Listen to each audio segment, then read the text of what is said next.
Hello, everyone. My name is Julia Keller, and I'm the double bassist in the group Strings and Hammers. Hi everyone, I'm Sini Virtanen and I play the violin in Strings and Hammers. And we are going to have a little chat about our new CD that is coming out on July 10th. Looks like this. And we are going to talk today with Emily Koh. This is Emily Koh.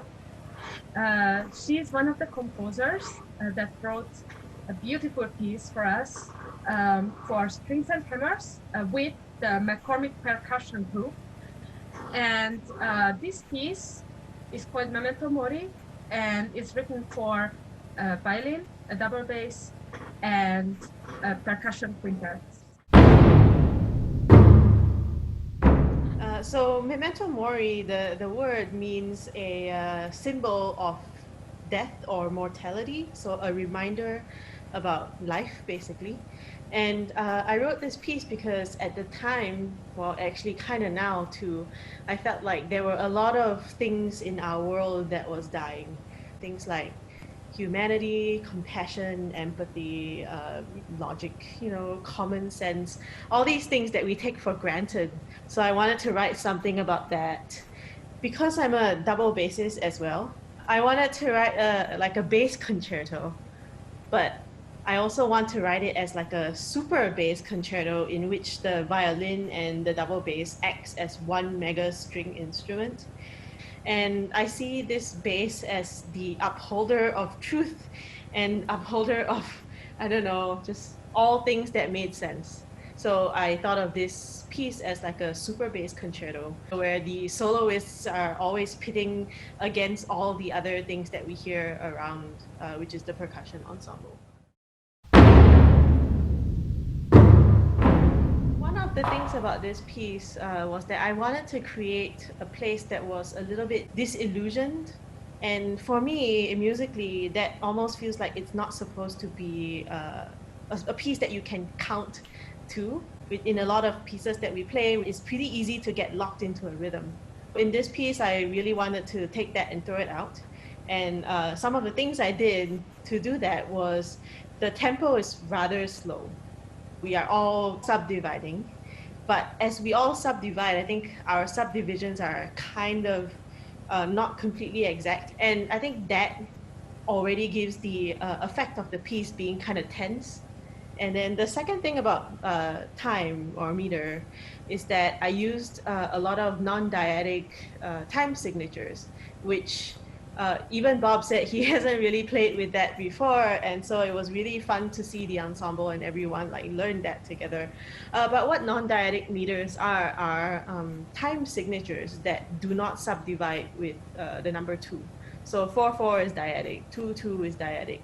Any multiple of 2 in the denominator is dyadic.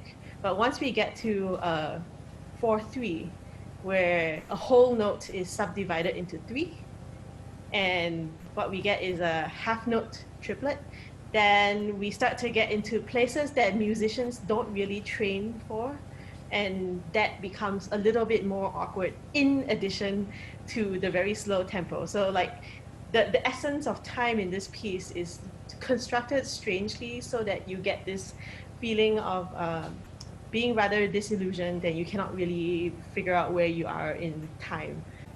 It was very interesting to learn about non-dyadic meter. For sure, I've never experienced before, but now Same. it was really interesting to learn about it. Yeah, I mean, I really like microtones because as a bass player, and Julia will know this, we have so much space in between each note. And I feel like it's such a waste if we don't really, make use of all these other notes that we can get in between a semitone for bass. So, as a bass player, I started learning a lot about microtones and playing a lot of microtones.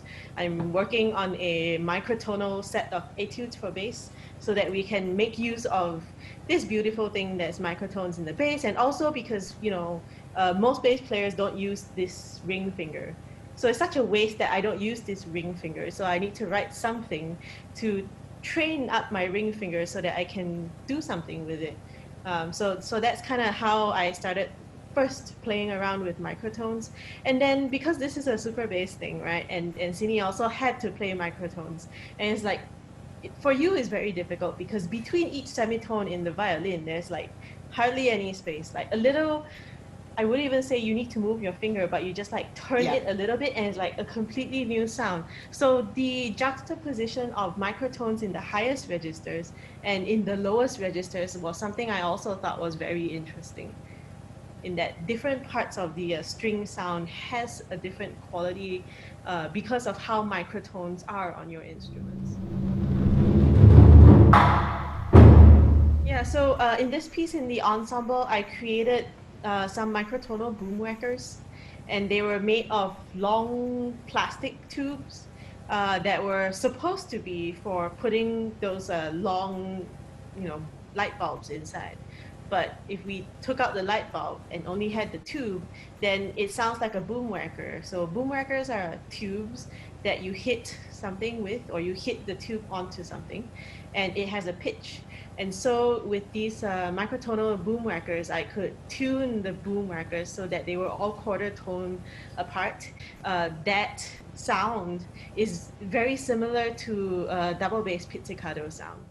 If you are interested in a beautifully written piece with microtones and interesting instrumentation and super bass, please go and buy this CD, Strings and Hammers with the McCormick Percussion Group.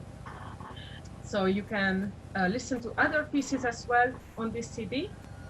Anthony Green's Piano Concerto, Eduardo Costa Roldan's Pulsar, Memento Mori by Emily, and an Ice Concerto, and by Jarkko Hartikainen. Thank you. And Alessandro Annunziata's Apollon.